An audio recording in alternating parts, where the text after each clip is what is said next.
lot of sunshine, blue skies, marine clouds. Just the perfect day to go outside and relax. That's your forecast. We'll be right back. Yeah, sunny days, sunny days, sunny days. No clouds in the sky, but again, away feels like it's been a freaking decade. Hey everybody, welcome back to another episode of Contracts and Cocktails. I can't speak. I'm Carolyn Smith with the Coastal State Team. I am Kellie Bowling. Yes, and today we're going to try and talk about a few things, but we wanted to talk about the annual statistics because we're getting a lot of questions. Yes. From What's the buyers. top question you get? The top question I get is, so the prices are going down. Oh, same. Everybody's like, so the prices are coming down, yes? Mm-hmm. I'm like, yeah, not exactly. Not exactly. So what you're seeing out there and what everybody's seeing is that, there was a time, not too very long ago, when my neighbor's house sold for something. And so then I automatically listed my house for 20% more. Yes. Because I knew that you could get it. I could get 20% more. Or I knew that my neighbor had sold their house and they had listed it 20% higher than the other neighbor's house or whatever. So everybody was listing 20% higher. And what's happening is a lot of sellers are still doing that. Yes. They still are going very, very high. No matter what we recommend as realtors, a lot of realtors are recommending, hey, we gotta look at the comps. We gotta list more in reality of what things actually are. But a lot of people are still listing very much above the list price. So what you're seeing, everybody, is you're seeing those list prices come down. You're seeing they're coming back to earth where they should have been to start with. Yes. Yeah. So some people, they're still listing high and then they're like, I'm not getting the activity. I'm not getting offers. So then they're like, okay, let me reduce the list price. Right. But when we look at sale prices, yes, comparables. So let's talk about that a little bit. This is the annual. Yeah. So for 2022, the entire year, yes. The median sales price in Brevard County for single-family homes was up 16.9%, so nearly 17% from 2021. It's crazy. And so that, with the numbers, that's $360,000 in Brevard County for the median sales price of all the homes. Yes. The year prior, it was $308,000. That's a big jump because if you think about people who qualify to buy homes, somebody that can qualify at $310, could they qualify at $360? Maybe not. Maybe not. And normally when you look at like trends over time, the annual increase in home prices is about 3%. Yes. So we're not double that. We're not triple that. We're like 5 times that. Right. 5 times that. And so what you're seeing is that home sale prices have gone up and continue to inch up. But if they go up 3% a year, people are like, oh, they didn't go up. Yes, they did. You know what the second most asked question I get from buyers? What is that? Maybe I should just rent for a year and wait for the rates to come down. And I'm like, well, if you would like to pay 17% more for that same house next year, and maybe the rate will be better, then go right ahead. And the thing is when you're renting, there is a cost to that. The cost is the rent. Yes. You are paying rent. And you're getting no equity. No equity. And a lot of times you're not even getting anything positive, on your credit report. Yes. Nothing's reporting on that. So when I had this happen right now, I've got a buyer who they sold their house in North Carolina over the summer. Yeah. And then they moved down here and they're renting because they didn't know where they wanted to buy. They didn't know the area. That happens. And she told me her credit score dropped 100 points because she didn't have anything else. They don't have credit cards. Their car was paid off. So she doesn't have anything reporting. Yeah. So it dropped her score. So now when they go to qualify for a mortgage, because now they're ready to buy, they have to go FHA. Because they can't qualify for a conventional. Yeah. Which isn't a bad thing. I mean, they can still get a loan, thank goodness. Yeah. But, when she told me that, I'm like, well, that makes sense because, you do need to have something reporting. And that mortgage every month, reporting on your credit is huge for your score. It's helpful. Buy your house when you're ready to buy your house. Yes. Don't focus so much on where the price is going to be, what's going to happen to the market. We don't know. Nobody knows. Sadly, I don't have a crystal ball. We don't have the crystal ball. And you look at the media and the media says one thing, to get clicks and likes and whatever else, but also because they're looking at, nationwide. And our area, because of the space and the aerospace, it behaves a little bit differently. And, I feel like don't miss out, rent for a year and then be like, oh gosh, I should have bought a year ago. I loved a home. I would have saved money. I loved a home. There was something I wanted to do. And now it's much more difficult for me. We're not saying if you're totally not ready, then don't buy. It's not the right time. It's not the right time for you. If it's not the right time for you, fine. Closed sales are down 11.9% for 2022, which we would expect because it was an absolute. I mean, it was crazy. It was insane. It was nuts. Everybody was buying multiple. I had one buyer last year, an investor who bought 6 properties. Yeah. Like, that's insane. Yeah. And normally they might buy a couple a year. Yeah. But they were just taking advantage of, the interest rates being low, and they're like, let's do it. And there was some sort of like fear of missing out, some panic buying, people like maybe not ready to buy who are buying. So you did have some of that. The pendulum swings both ways. It does. The positive thing for buyers, though, is that our inventory is up a lot. Yes. It was less than a month a year ago. Yes, it was like 0.9. Right. Yeah. So 9.8. now we're at just a little over 2 months supply. Yeah. But stable market is 5 to 6 months. Yeah. So we're still less than half of a stable market. So we're actually still, when people don't know, we're still in a seller's market, Yes. When sellers price their home properly, I just had that happen. Yeah. Well, I was out, so I showed condos on Friday, and then I was out showing all weekend. Friday, Saturday, Sunday, I was showing property. So Saturday, I'm out showing property, and these people who saw the condo Friday, they're like, okay, we want to put an offer in, right? And the agent's like, I just got an offer. So we're still getting multiple offers. Thank God for Kellie. Thank God for the team. This is why we love our team. I called Kellie. I'm like, I'm not even going to be home until late afternoon. And she wrote the whole thing, got it submitted, and they got it accepted. Yay. And Kellie got sold like 4 houses this weekend. Oh my gosh, it was a busy weekend.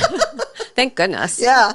So so people are back out and looking and shopping. And so the whole, the media is telling you, oh, it's a terrible time. All these layoffs are happening. The economy is crashing. There's a housing market crisis. We're not seeing that here. No. We still have inventory. We don't have a ton, but we have more than we had a year ago. The prices are up, so it's still good for the sellers. It's still good for the sellers, and it's still good for buyers. And interest rates have moderated some. I think they may continue to. So yeah, I think it's a great time on the Space Coast. Yeah. The Space Coast is a good place to be. So we also wanted to talk about, and I don't know if we have time, but if we do, we wanted to talk about a little bit about what they don't teach you in real estate school, because we were laughing about that. Kellie. I mean, everything. I did my broker's course, like a little over a year ago. And I remember it kind of set me back to when I got my real estate license. Yeah. All the stuff that you think you have to know. Yeah. And then you go into practice as a realtor and you're like, I have not used any of that stuff. So it just made me laugh when I was doing the broker's course. I'm like, I know I'm not going to need to know any of this stuff. It's not important. Yes. Some of it might be, but it's mostly not. It's not put into practice. Yes. So the biggest thing and we see this all the time when we have listings, is when you get an offer from a newer agent. Yes. And you can tell that nobody's taught them how to write that contract, because you don't learn this in real estate school. The contract isn't even shown to you in real estate You don't even know school. what it looks like. And it's a Florida contract. Yeah. It's a Florida contract. You would think you would see it and read through it and have to read a contract to get through real estate school. The very first contract I did, I'll never forget. I just graduated from real estate school. I took these people out there like, okay, we want to write an offer. It was a Saturday. I was a single agent. I didn't join a team or anything like that. And I went in that office and I sat down at the computer and I was like, oh my gosh. How do I do this? Yeah, I don't even know what the contract looks like. I barely knew how to pull it up on a computer. So it is insane. Yes. And I feel like, the boards really need to have a class on how to write a contract, how to fill it in, what the clauses mean, what the provisions mean. Make sure what does it mean? It should be required. We have to take an ethics course. Yeah. And that's required by the National Association, right? So I feel like, why should a contract course not be required? Or better yet, put it in real estate school. Yeah, that would be great. Make it part of the class instead of knowing what year a law was passed. Look, I get that I need to know what the laws are, and I need to know what they mean. But do I really need to know whether it was 1973 or 1975? No, you do not need to know. It's not important. I don't think it matters. It just matters that it's a law and it's enforced, and I need to know it. Yeah. Show me the contract. So anyway, yes. Yes. What's the other thing? Oh, how to enter a new listing into the MLS, or to set up a search for your clients, or how to read the listing. How do you find out if it's a block home or a wood frame home? Right. What the utilities are. Is it on septic or sewer? Yes. Yeah. These are important things. What year to know. was the house built? Yes. It's all in there. Where are the showing instructions? Yes. How do I get in this place? Yes. And speaking of showing instructions, the whole thing of how do you schedule and conduct a showing? How do you do that? Yes. Yes. Yeah. Do you just open the door and say, all right, have at it? Or are you supposed to go in first? Like, how do you do this? And how do you talk to people? And do you say, this is the kitchen? Well, duh. There's a stove and a sink. That's my favorite thing. This is the kitchen. Are you sure? We're not in the bathroom? Yeah, that's a good one. Yeah. One of the things, how to find or choose the right team or brokerage to work with, and why does that matter? And I think this is why it matters, because when you choose who you're going to, when you first get your real estate license, you don't know anything. No, you don't know. You need somebody who's going to teach you and show you. I was really fortunate when I first started. I also joined as a solo agent. Yes. And honestly, I think I just landed into like the perfect brokerage for me in the beginning, because we had an awesome managing broker who was answering the phone at all hours of the day. And my first offer I wrote, she reviewed it for me to make sure it was not messed up and it was safe to send out, so I didn't look like a dummy. Thank you so much for that. And they also taught classes that you could take. I mean, you weren't required to, but they were offered to learn what is the contract? What are all these riders that go with them? And when do you use them? That's another thing that's important. But so that's an important thing to know. And, doesn't matter what is the split. I feel like sometimes the splits don't matter as much as what they're going to teach you if you're joining a brokerage as a solo agent. There's a reason when you go with one of these brokerages that is virtual and they don't have an office and they don't have support and they don't have anything and they're giving you a high split. They don't have support. They're not doing anything for you. Right. There's a reason, and it makes it very, very difficult to start. I was very lucky because I had a very good friend who also was a realtor, because I had just moved back to Melbourne, and she was helpful. Because otherwise you're really... Yeah, you're literally out there on an island all by yourself, and there's nobody around to help you. Yes, so it's important. difficult. Yeah, so that's important. The other thing, how to get leads. Where does your business come from? Mm-hmm. So, are you going to go out and like send a bunch of postcards and you think it's just going to fall in your lap? Because it does not work that way. They're going to randomly call you. Yeah, or you're just sitting there waiting. I had a friend who got into real estate when I did, and I was doing pretty good for a first-year agent, and she would message me all the time. She goes, how are you doing this? Are you just walking up to people in Publix and saying, hi, my name's Kellie, and I'm a realtor. Would you like to sell your house? And I'm like, no, because I am not that person. My husband could be that person, but not me. I am very much an introvert in the real world, so I'm like, I'm working at the office. I'm doing floor time. Yes. I have people that know me, that trust me already. They don't know me as a realtor, but they trusted me from the real world, and they just happen to have a need in the real estate community. So I'm able to help them with that.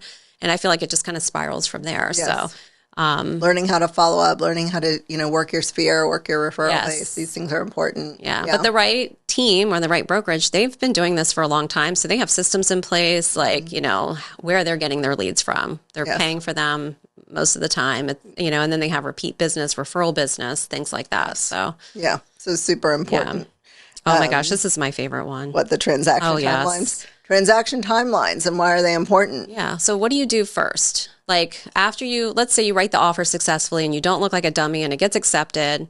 Well, now what do you do? Yes. So nobody's teaching you like, okay, do you tell your people when their deposit needs to be made? When do you order the inspection? When do you order the appraisal? Mm-hmm. When do you order the survey? How do you calculate your dates? Right. That's important to know. What is the last day of your inspection period? What is first day?